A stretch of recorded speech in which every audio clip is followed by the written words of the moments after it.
Hey guys, Dr. Marcus here again.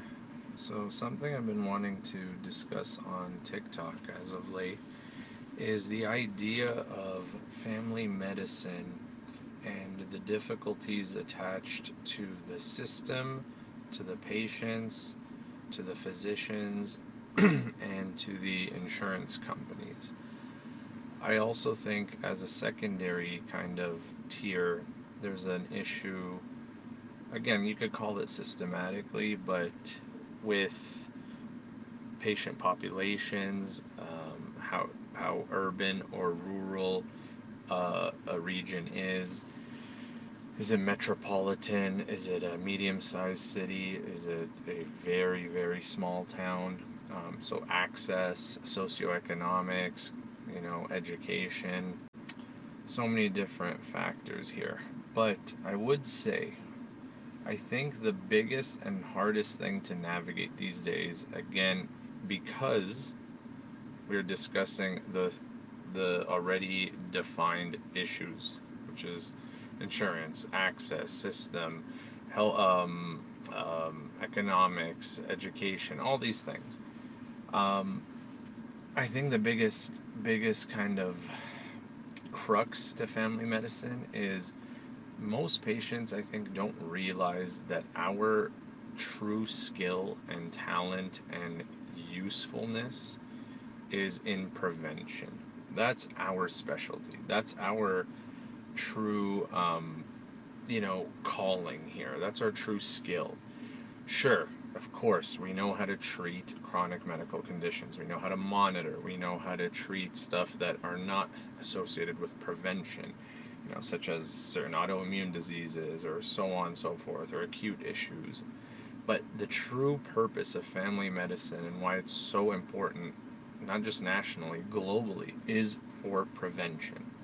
We're supposed to prevent you from developing any of these chronic medical conditions.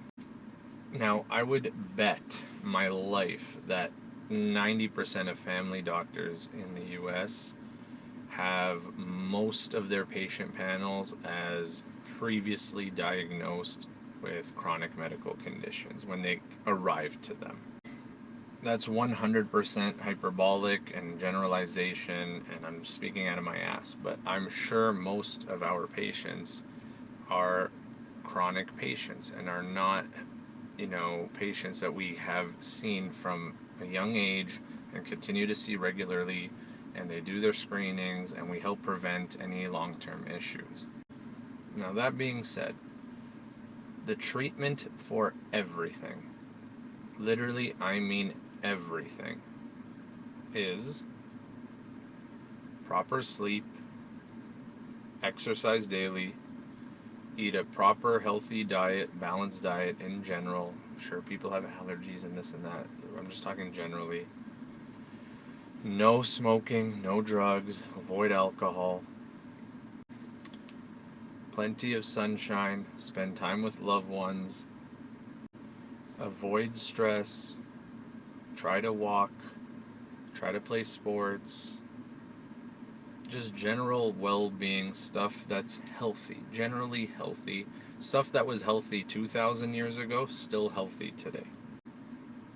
Then, when that begins to fail, or is not, a patient's unable to do so or follow every single recommendation there, again, for numerous reasons. I'm not blaming the patient. There's a lot of factors that would prevent a patient from being able to do these things.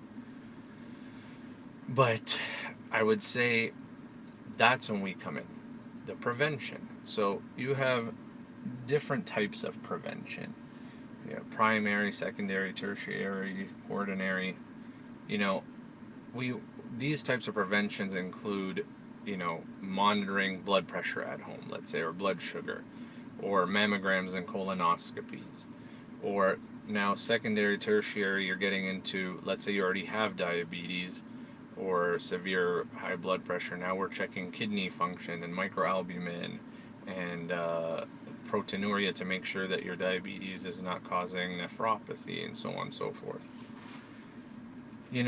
That is the true, I would say, skill and talent and use and initial true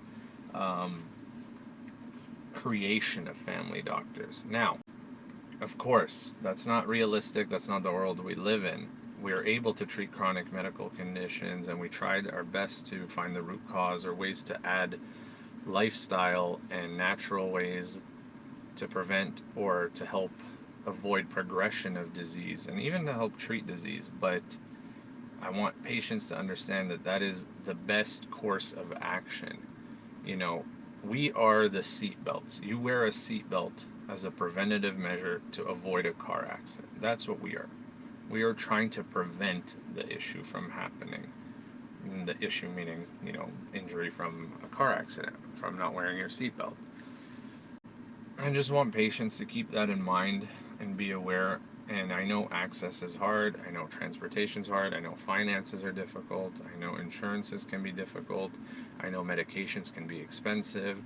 I know gym memberships are not affordable these days. I know healthy food is one of the most unaffordable things in the world. I know all of these things. I just want you to know that us doctors know that too. And we want to focus on prevention as much as we can. Anyway, have a great day. Comment down below if you have anything to add. Take care, everyone.